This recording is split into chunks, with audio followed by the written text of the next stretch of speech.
Under the Constitution, there is only one primary function of a government, and that is to serve and to protect the people.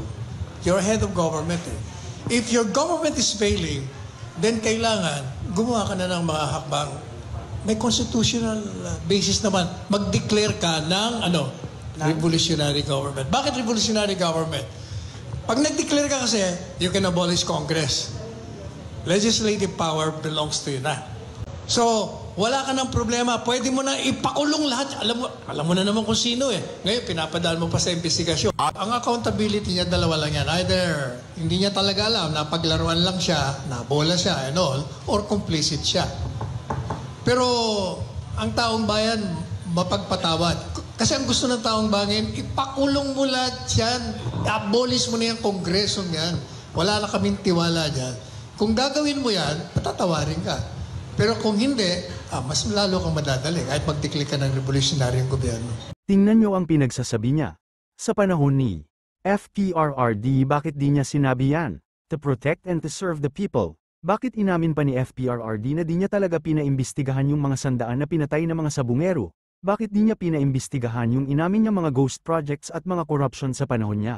Bakit nakikiisa siya sa mga NPA? Bakit hinayaan niya yung mga illegal gambling at pinoprotektahan niya yung mga drug lords? Bakit nagkaroon siya ng kasong human rights violation at genocide?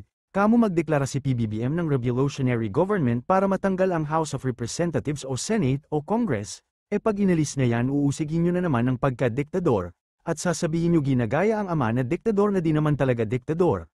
Mga pasaway lang talaga yung mga nasasakupan ni PBBM. Panahon ni FPRRD ang tuwirang diktadoryang pamahalaan. Lahat ay di pwede umangal, kahit ang PNP at AFP. At paano mo nasabing, ang gobyerno ni PBBM ay bumabagsak, patuloy nga ang pag-angat ng Pilipinas at pagbaba ng utang, at kung suportado siya ng AFP at PNP at ng mga governmental at non-governmental institutions, maliban sa mga religious group na nalilinlang ni Lucifer at o ng mga sugo ni Lucifer, at ng mga sandatahang grupo ng mga kaalyado ni FPRRD, ano kaya ang agenda o motibo ni Attorney Panelo? Para sabihin niyang magdeklara si PBBM ng revolutionary government, di ba alam ni Attorney Panelo na pati Vice President ay pwede alisin? Nakakatawa si Attorney Panlilo, ipakulong daw lahat patungkol sa usaping corruption, di pati si VP Sara at si Kong Paulo Pulong Duterte ay kulong, sana nga gawin ni PBBM, tingnan nyo umpisa idiniin niyang alam ni PBBM tapos ngayon sabi niya either na di alam ni PBBM o panatag lang siya sa mga nangyayari.